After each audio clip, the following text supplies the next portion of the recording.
Well, game started a little inauspiciously for us. A lead-off walk and then had a double play ball and didn't make it and fell behind quickly 2-0. But Jase gave us a spark with his first home run, and then we just started to hit after that. And it was nice to see some balls leave the ballpark.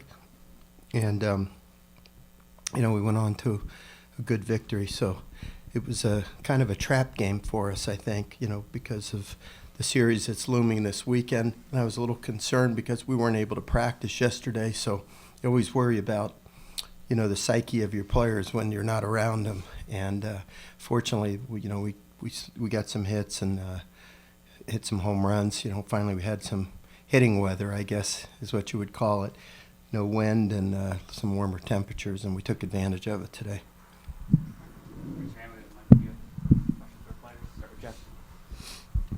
Jase, what were you seeing on those two homers that you had there, and just how good does it feel to see yourself swinging the bat so well right now? Obviously it's a good feeling.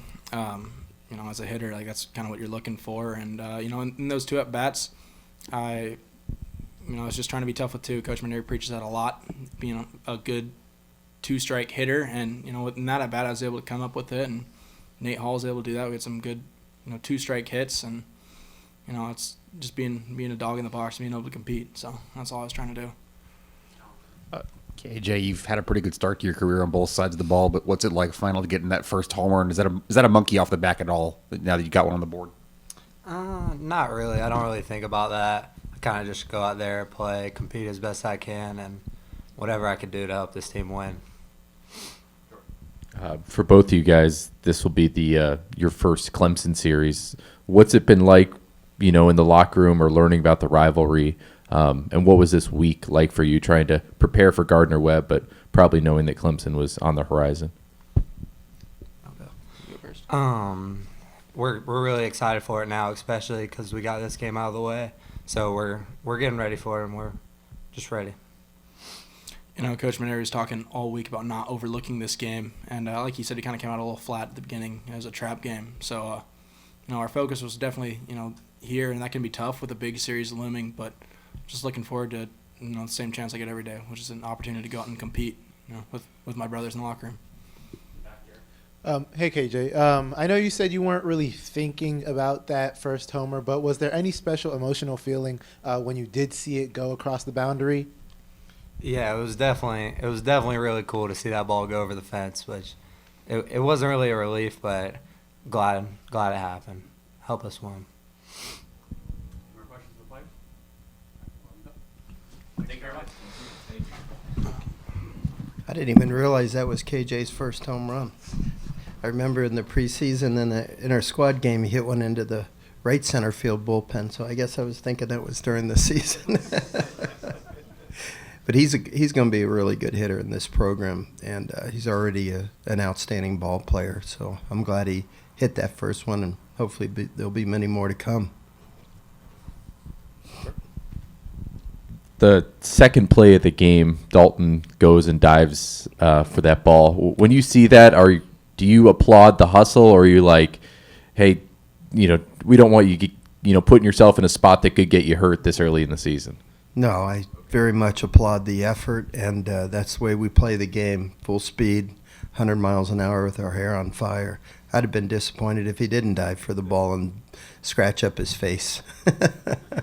But he's a hustling ball player, and he's an outstanding right fielder. And, I thought that our pregame infield today was not very good, and I was really concerned about how focused we were on the game. I had a little team meeting with the team, with the position players in the dugout before the game, and I'm sure that he was remembering my challenge to them, and he played all out there, and fortunately I don't think he's hurt in any kind of permanent way. He might have trouble getting a date now, but his face is all scratched up and bleeding, and he looks like he just went 10 rounds with Tyson. Not Tyson Lusk, but Mike Tyson. Paul, you got a lot of pitchers in the game, specifically at the end. Can you kind of just explain what the idea was behind getting some of your higher end relievers in there towards the end in the seventh? Well, Marlott had not pitched since Winthrop. We got him up a couple of times this past weekend and never brought him into the game. So he needed to see the inside of a game. Of course, he throws one pitch, but I had to take him because if he gives up a double play ball, then Sweeney never gets into the game. Or actually, no, that would have been the second out, the ball that Jackson dropped and then threw him out to second base, right? So if he gets the next guy, then Sweeney doesn't get in the game, and Sweeney hadn't pitched since Friday. So just, to try to keep those guys sharp for this coming weekend. I told him earlier in the game, don't just ignore the score. If we win this game going away, if they get a bigger score, you're going to both pitch in this game tonight. And, just the more times they get out to the mound, the more sharp I think they'll be. With Max started tonight, I think you're up to 17 different guys who've started as a position player. How close do you feel like you are to knowing what that best 9 is that you want for whether it's a big series this weekend or SEC play in 2 weeks? Well, I think I know who the best 9 are, but, I want to keep everybody on the team active and engaged, and you never know when you're going to need them. Quite frankly, I'm thanking the good Lord upstairs that Kennedy Jones doesn't have a broken hand. I went to bed the other night thinking I was going to wake up in the morning and hear that he had a broken hand. Everybody was concerned about it, and then the X-ray came back and no break. So, what if he goes down? You got to have somebody ready to play. It's not fair to the kid if he's never getting in the games or they never start a game, and then all of a sudden you throw him in there and expect him to perform at a really high level. So it's my job as a coach to make sure that players are sharp so that if there's an injury or a player's not performing and you got to go to somebody else, that next man up is not only put in, but he's ready to play at a high level. So I think it's been good. I think the players pull for each other, and when other guys get an opportunity to play, the guys that are the regulars are in that dugout cheering hard for them and wanting to see them have success.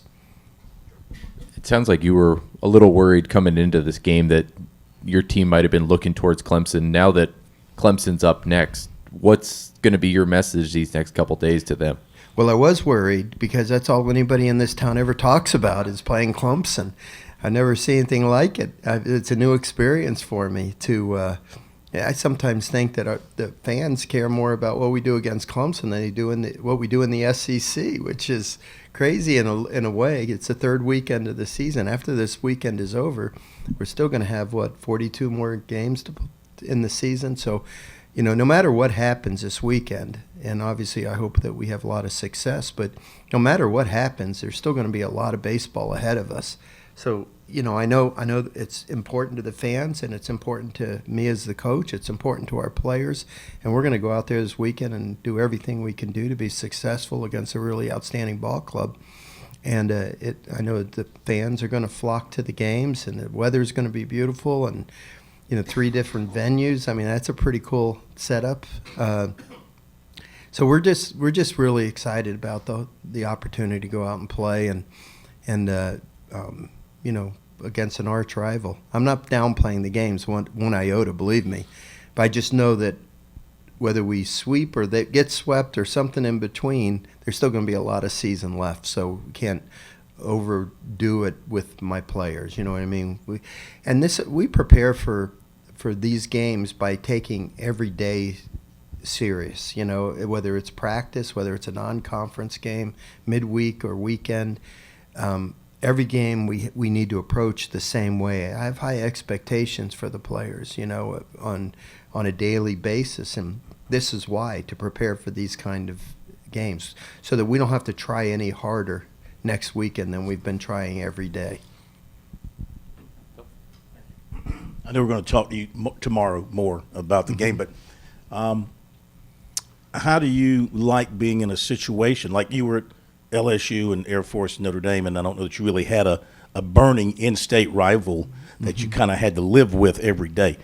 Here you do, as you know. I mean, you find that kind of fun maybe? Yeah, I think it's fun. Yeah, sure. I love college athletics. I love rivalries, and I do enjoy good sportsmanship, and I hope that the teams will show good sportsmanship towards each other. I don't really know the coaches there, nor the players. I know we have a couple of players on our team that were part of their program the last couple of years, and I'm glad they're on our side now, to be honest with you, because they're both really good ball players.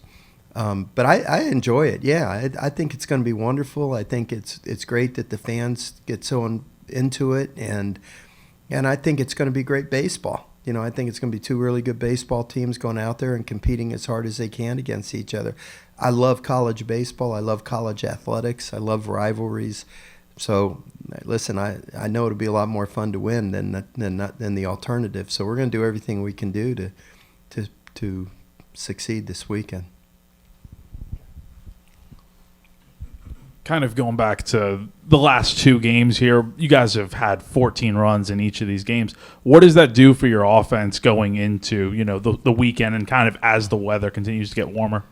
I don't really know if it does anything, Jack. We're going to be facing high-quality pitching this weekend. I would not imagine that,